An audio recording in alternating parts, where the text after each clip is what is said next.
As many as 59 million Americans have thyroid problems, and many more remain undiagnosed. Now, if you're feeling just a little out of sorts, you may be suffering from hypothyroidism. Here with a lesson in Thyroid 101 are doctors Michael Gadaway and Josh Redd. Good morning. Welcome back, doctors. Thank you.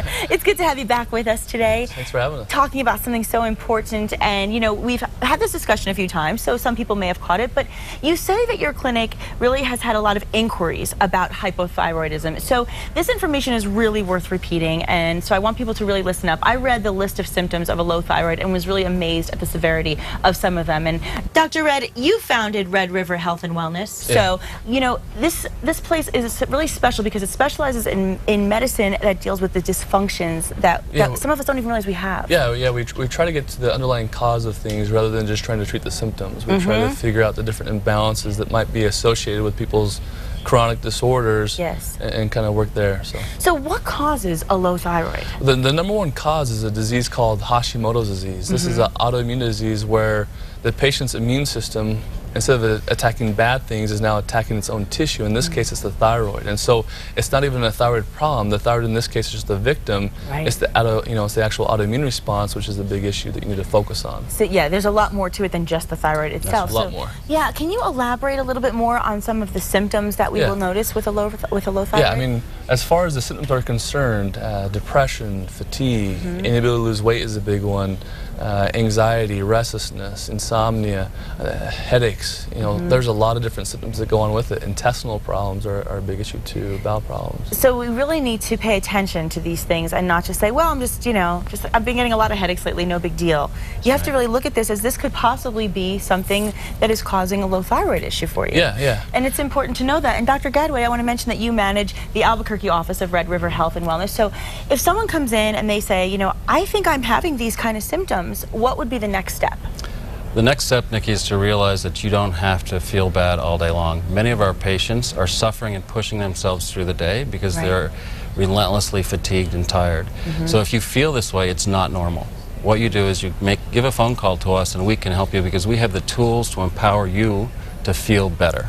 Yeah, and I must say, just from personal experience talking to you myself, you really do take the time and you really go through everything, and sometimes it's a little overwhelming for a patient or somebody who's thinking I might have something wrong, and for you to sit and just explain to them and give them that personal care. I think that's a wonderful touch, and it makes people feel like it's okay. And beyond that step, how would you treat a low thyroid if you find out that you do have it? Yeah, well, the big thing is most of the patients that we see, they know they already have a low thyroid. The only problem is they don't know what's causing it, okay? And so really, because most of the reason why people have a low thyroid is not the thyroid itself, it's the autoimmune disease. We take everything we know about thyroid problems and we crumble it in our hand and we throw it in the trash, because in this case the thyroid is just the victim, and most of these patients are already on a thyroid hormone, but nothing's being done to the actual mechanism of the well. So our whole goal is we go in and do all the extensive medical tests and try to pinpoint and see exactly why they're having a low thyroid to begin with, and then work to get those imbalances function a lot better. And in most of these cases you can't cure it.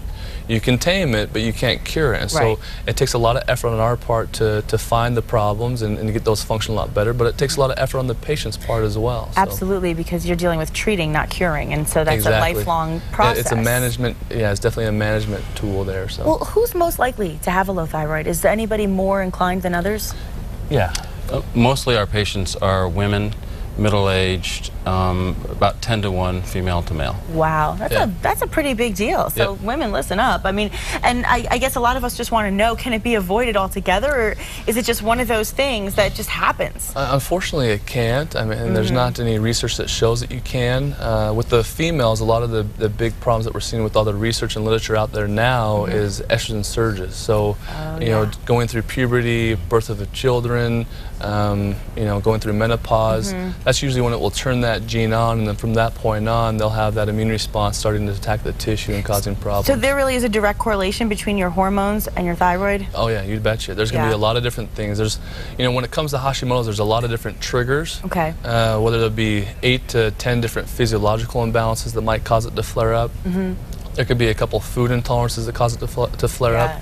And hormones are a big trigger. So if we have a lot of hormonal imbalances, that patient that has Hashimoto's is going to be suffering a lot more. I mean, that's just the way it is, and people just have to understand that. And so it's very typical to see similar results. And so that's why I was saying, you know, if you feel overwhelmed, just know you're not alone. Let's share some of those typical results that a lot of people are seeing. Yeah, I think a big thing is a lot of our patients, they'll have anywhere from about 0 to 10 good days, and they just can't function. They just don't have a good quality of life. And our whole goal, like we said before, you can't cure it, but what we can do is get them to where they have 20 to 25 good days, and they're able to function a lot better and have a lot better quality of life and be a mom again and a wife again and those types of things that they weren't able to do. So, you know, there's lots of really good things that we can do, and obviously be able to lose weight and you know, a huge part of it. And then a big thing too is we want to teach them and educate them and show them what to do and what not to do, so that they're the expert in their own health as well, so they know how to manage their disease and condition a lot more efficiently. Great point. And beyond going into something that's a severe treatment or an extreme treatment,